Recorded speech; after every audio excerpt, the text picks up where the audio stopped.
Noong panahon yun, sinabi ni Jesus kay Tomas, "Ako ang daan, ang katotohanan at ang buhay. Walang makapupunta sa Ama, kundi sa pamamagitan ko. Kung ako'y kilala ninyo, kilala na rin ninyo ang aking Ama. Mula ngayon ay kilala na ninyo siya at inyong nakita." Sinabi sa kanya ni Felipe, "Panginoon, ipakita po ninyo sa amin ang Ama at masisiyahan na kami." Sumagot si Jesus, "Matagal na ninyo akong kasama, Felipe. Di yata't hindi mo pa ako nakikilala. Ang nakakita sa akin ay nakakita na sa Ama. Bakit mo sinasabing, ipakita mo sa amin ang Ama? Hindi ka ba naniniwalang ako'y suma sa Ama at ang Ama'y suma sa akin? Ang mga salitang sinasabi ko ay hindi ko sinasabi sa ganang aking sarili. Ang Ama na suma sa akin, ang gumaganap ng kanyang mga gawain. Maniwala kayo sa akin, ako'y suma sa Ama at ang Ama'y suma sa akin. Kung ayaw ninyong maniwala sa sinasabi ko, maniwala kayo dahil sa mga gawang ito. Sinasabi ko sa inyo, ang nananalig sa akin ay makagagawa ng mga ginagawa ko at higit pa rito, sapagkat pupunta na ako sa Ama at anumang hingilingin ninyo sa Ama sa aking pangalan ay gagawin ko upang maparangalan ng Ama sa pamamagitan ng Anak. Gagawin ko ang anumang hihilingin ninyo sa pangalan ko."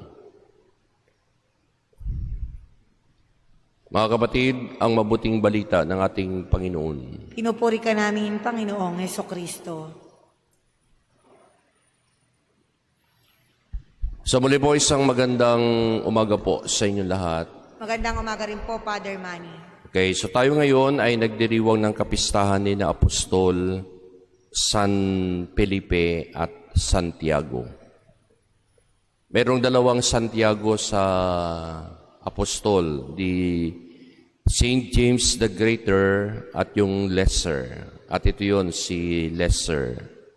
Kasi di ba si Santiago, yun ay kapatid, yung isang Santiago kapatid ni Andres, ni Juan.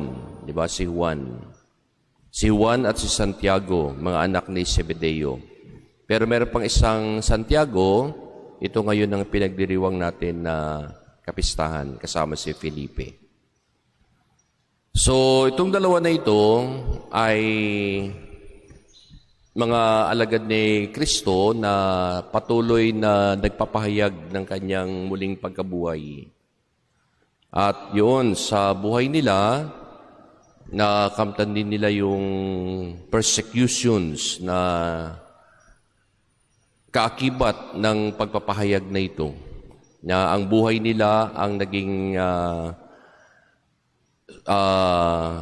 handog para sa pagpapatunay sa muling pagkabuhay ni Kristo. So sa gospel natin ngayon, narinig natin ang sinasabi ni Kristo kay Felipe na, kasi si Felipe nagtanong, ipakita mo po sa amin ang Ama at nang sa ganun, masisiyahan na kami. Pero si Kristo na nagpapaliwanag na yung kaisahan niya sa Ama is yun hindi pa maunawaan ng mga alagad, di ba? At particular si Felipe na naghahangad pang makita ang Ama. So alam nating lahat na si Jesus ay Diyos, di ba? Diyos na nagkatawang tao. Siya yung Diyos na bumaba mula sa langit at nakipamuhay bilang tao dito sa lupa. Kaya lang siya naging anak dahil isinilang siya sa pamamaraan ng pagiging tao. Di ba? Isinilang ni Maria. Kaya nagkaroon ng Diyos Ama at Diyos Anak, and eventually, pag-akyat niya sa langit, bababa ang banal na Espiritu. Kaya nagkaroon ng Diyos, Espiritu Santo. Pero alam natin lahat, di ba, yung kaisahan ng Ama, ng Anak at ng Espiritu Santo, yan yung tinatawag nating isang Diyos sa tatlong persona, the mystery of the Holy Trinity. At yan ay mga gagunitain natin sa mga susunod na araw, susunod na linggo. Dahil malapit nang umakyat ang Panginoon, At yun, bababa ang Espiritu Santo, yun, kompleto na ang Diyos Ama, Diyos Anak, at Diyos Espiritu Santo. At sabi ni Kristo, lahat ng sinasabi ko, hindi ganang sa sarili ko lang. Yun din ang sinasabi ng Diyos. Yung kaisipan ni Kristo, dahil sabi nga, iisa ang Diyos, yun din ang Diyos na Ama. Di ba? Yung pagiging isa nila as Diyos, yun din ang Diyos na kumikilos. At sabi ni Kristo, kung hindi kayo naniniwala sa mga sinasabi ko, maniwala kayo sa mga gawain ito, mga ginagawa ko. Kasi yung paggawa ko na yun din ang gawain ng Diyos. Kung anong ginagawa ko, yun din ang ginagawa ng Diyos. At sabi niya, assurance na yung kung naniniwala kayo at nananalig kayo sa lahat ng ito, hilingin ninyo ang lahat ng bagay sa pangalan ko at ipagkakaloob sa inyo. Yan. Narinig na naman natin yung sabi ni Kristo na hilingin ninyo ang inyong maibigan at ibibigay ito sa inyo sa pangalan ko. In my name. Diba? Kaya nga, yan ang magaganda nating naririnig eh. Yung hilingin ninyo kung anong gusto ninyo. Yan. At yun, na-abuse naman natin ang paghiling sa Kanya. Di ba? Kaya kung ano-anong mga hinihiling natin sa mga pananalangin natin. Pero hindi natin makita na tayo na hiling ay hindi naman natin makita kung ano naman yung dapat nating gagawin bilang sabi nga nananalig sa tatlong persona na ito. Sa panahon natin ngayon, di ba? Kung panahon nila Felipe, ang kasama nilang Diyos ay ang Diyos Anak. So tayo, sinong kasama natin na Diyos? Yung Diyos Espiritu Santo. At yan, kung titingnan natin sa buhay natin, sa pananampalataya natin, parang hindi natin napapahalagahan ang Espiritu Santo na yun ang kasama natin. Kung sila Felipe ay kasama nila si Kristo, ang anak, tayo naman sa panahon natin ngayon, ang kasama natin, ang Diyos Espiritu Santo. Yung nakikita natin na mga imahe na krus na nandoon si Kristo, somehow paalala lang sa atin yun. Dahil si Kristo, pagkatapos niyang nag-appear sa mga alagad, after His resurrection, umakyat sa langit at nakaluklok sa kanan ng Ama. Pero sabi niya, hindi ko kayo iiwan na nangungulila, padadalhan ko kayo ng patnubay, gabay. At yun, ang Espiritu Santo. Kaya after His ascension, so pinaalala sa atin ang Pentecost. Ano yung Pentecost? Pagbaba ng banal na Espiritu. Okay, si Kristo ng panahon nila Felipe, yan, nagsasalita, gumagawa. Ngayon, ang Espiritu Santo, hindi natin kapiling physically. Kapiling lang natin sa spiritually, di ba? Kapiling natin ang Diyos sa pamamagitan ng Espiritu Santo. Tanong ko sa inyo, nakita ba ninyo ang Espiritu Santo? Hindi. Hindi natin nakikita. Pero alam nating sumasa atin ang Diyos kasi siya, Emmanuel. Ano ibig sabihin ng Emmanuel? Ang Diyos ay sumasa atin. At yun sa pamamagitan ng Espiritu Santo. Kung si Felipe noon, nagtanong na, ipakita mo po sa amin ng Ama para masiyahan na kami.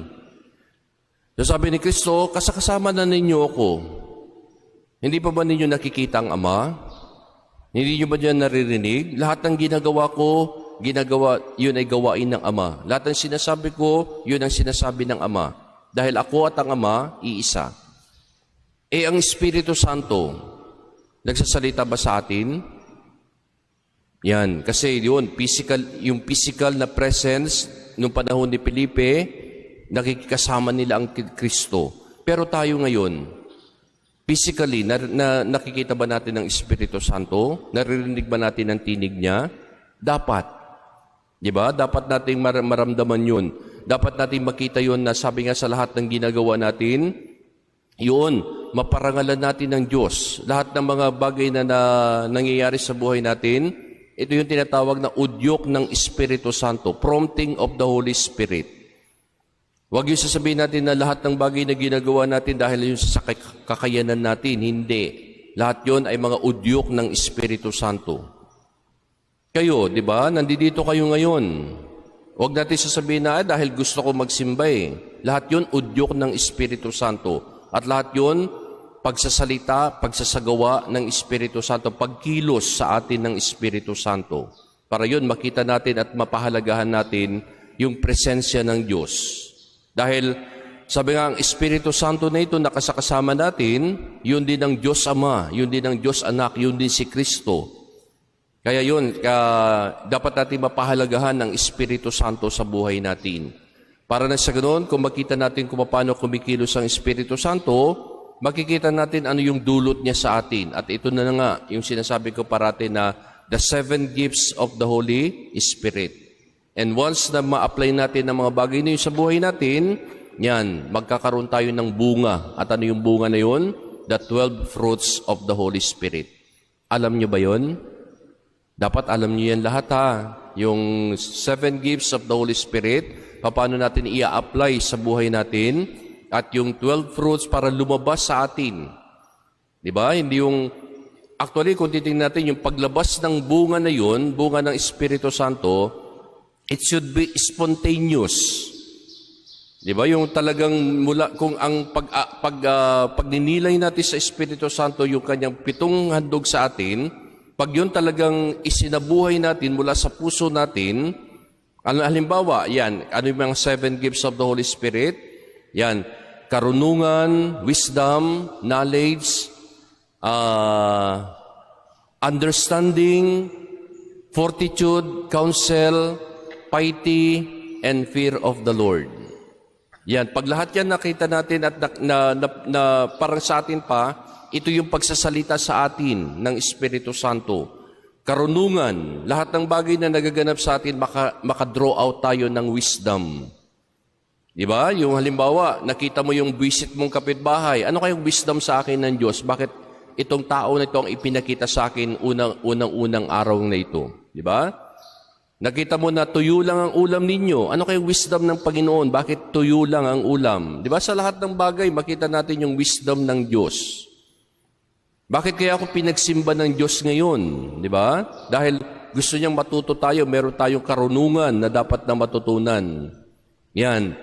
At pag yung mga bagay na yan, yung understanding, pag-unawa, natuto tayo mag-umunawa sa lahat-lahat ng bagay, yan, makikita natin ano yung kakayanan natin para magampanan natin ang mga bagay na ito.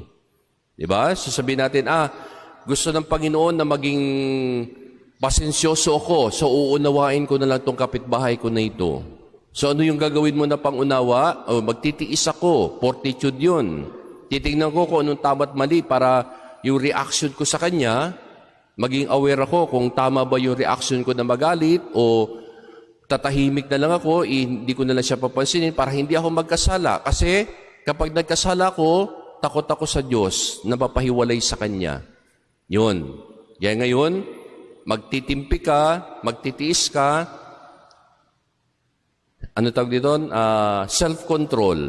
Yan na yung mga bunga. Self-discipline. Pag ganun ang ginawa mo, meron kang kapayapaan sa puso mo. Yan na yung mga fruits of the Holy Spirit. Pag na-tolerate mo yung mga bagay na yun, na nakapagdulot sa'yo ng mabuti, yan. Hindi ka nakagawa ng kasalanan. At anong naramdaman mo? Kasiyahan. Di ba doon lumalabas yung kasiyahan?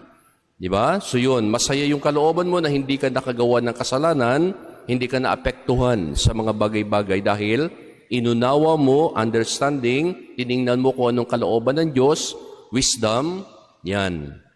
At natuto ka magtiis. Di ba? Yung fortitude, pagtitiis yan eh. Ano ibig sabihin ng fortitude? Na kahit na may makabigatan sa buhay, yan, pagkayang-kaya nating dalhin, natuto tayo ng fortitude. Kaya nga tayong mga Pilipino, napakaswerte natin kasi may karakteristik tayo na kahit na nabaha na tayo, kahit na nasalanta na ng bagyo yung bahay natin, pag merong mga picturan, yan, nakangiti pa rin. Yun ang fortitude. Di ba? Kayang-kayang dalhin kung ano yung makabigatan sa buhay.